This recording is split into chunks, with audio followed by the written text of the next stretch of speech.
It was the market day in Abiyakuta, and the sun burned like molten brass. From behind the tall iron gates of the Adeyemi mansion, a little girl's laughter drifted out. Billionaire Chief Olawale Adeyemi, owner of the largest cocoa exports in Ogun State, was returning from a meeting when he saw something strange. Under the shade of the old mango tree, his 8-year-old daughter Adesewa sat cross-legged, giggling. In front of her was a barefoot girl with matted hair and a torn wrapper, writing letters in the sand with a stick. A for antelope.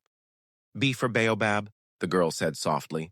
Her voice warmed despite the dust clinging to her face. Olawale froze. Why is my daughter with a street girl? When he stepped closer, Adesewa jumped up. Papa! This is Amara. She's teaching me words you never taught me.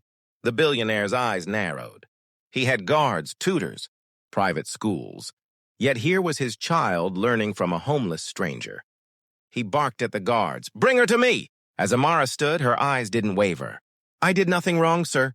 But what Olawale said next made every servant gasp. You will not leave this house until I know who you truly are.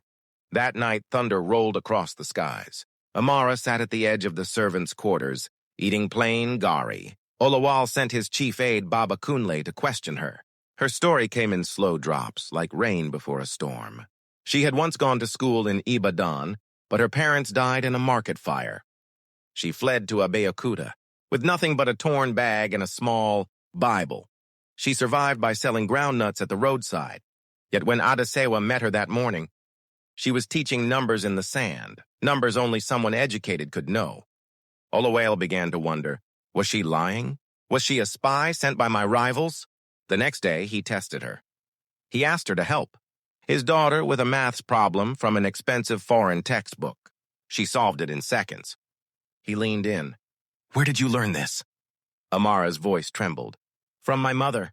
She always said, a tree is not a forest, meaning no one survives alone. She taught me so I could teach others.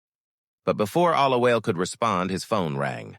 A rival company had just stolen one of his biggest cocoa contracts, and the information had been leaked from inside his home.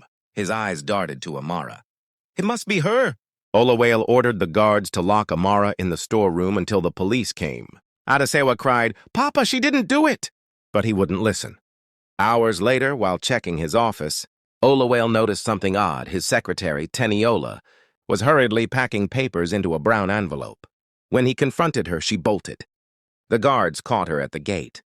Inside her bag were copies of his cocoa contracts, bank details, and the signed agreement she had sold to his rivals. Olawale's mouth went dry.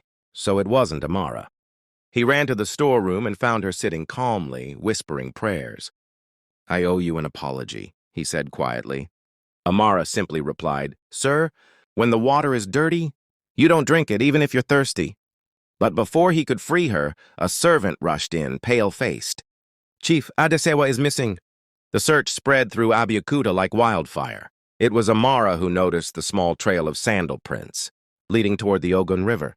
When they reached the banks, they found Adesewa struggling in the current, her foot trapped between rocks. Without waiting, Amara dove into the water. The river was fierce, but she reached the girl, freed her, and brought her to shore.